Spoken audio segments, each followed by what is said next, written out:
تشيل فراي على طريقتي.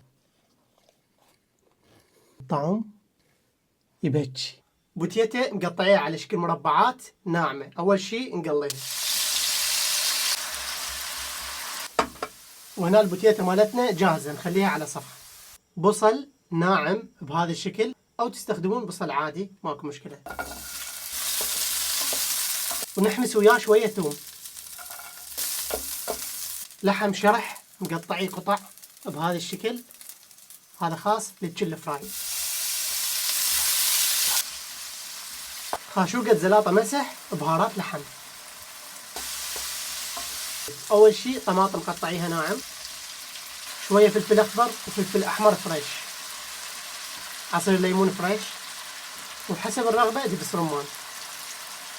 بهارات من اللي تحبوها على ذوقكم، وشوية بابريكا حارة إذا تحبون تشيل فراي يكون حار.